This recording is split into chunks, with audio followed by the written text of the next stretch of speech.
Bueno, y cambios en el gobierno, ¿eh? Esto está pasando ahora. Renunció el secretario de Transporte, Luis Pierrini, y quien asume es Fernando Herman, como secretario de Transporte de la Nación.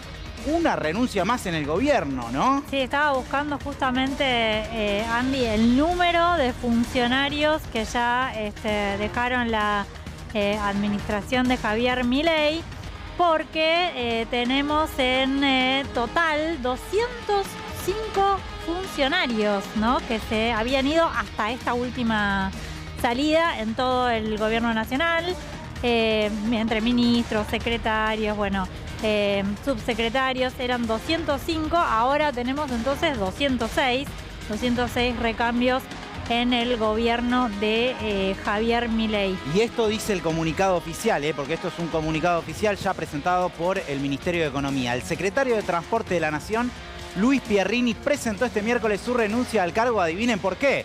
Por motivos personales, por supuesto. El ministro de Economía, Luis Caputo, agradeció el compromiso y la labor desarrollada por Pierrini durante su gestión frente a la Secretaría.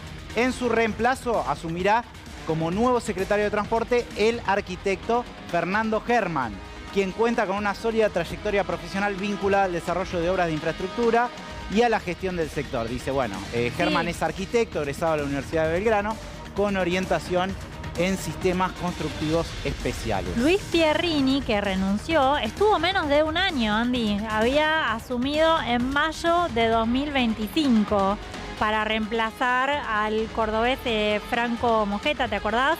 Bueno, estuvo menos de un año, entonces Pierrini renunció y ahora asume en su lugar Fernando Herman. Transporte, bueno, que es un tema muy complicado. Es sobre un fierro caliente. Sí, totalmente. Sobre todo, bueno, por el estado de las rutas nacionales. Ahora viene toda la concesión de las rutas nacionales que el gobierno pretende, darles a la gestión de privados. Así que sí, es un fierro caliente, como vos recién decías. Pero hay algo más, aparte del tema de las rutas nacionales, que ya viene siendo muy problemático el tema de los subsidios a los colectivos. El reparto de los subsidios, hay un conflicto muy grande con las empresas por el reparto de los subsidios a los colectivos.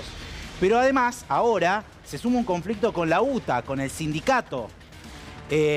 A tal punto de que la UTA está diciendo que hay riesgo de un paro de colectivos, ¿sí? Viene amenazando con un paro de colectivos y lo que sucedió es que se suspendió la paritaria. Sí, que recordemos una cosa, ¿no? Que hasta el momento la UTA no se viene plegando, digo, los paros generales que anunció la CGT durante el gobierno de Javier Milei, la UTA no se plegó.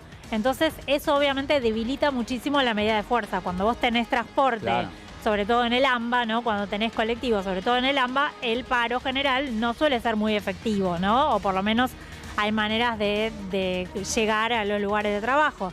Entonces es un problema cuando quienes impulsan la medida de fuerza, que la UTA diga que no se suma. Hasta el momento la UTA venía en diálogo permanente con el gobierno porque justamente tiene esta cuestión que negociar en paralelo que tiene que ver con los subsidios de transporte.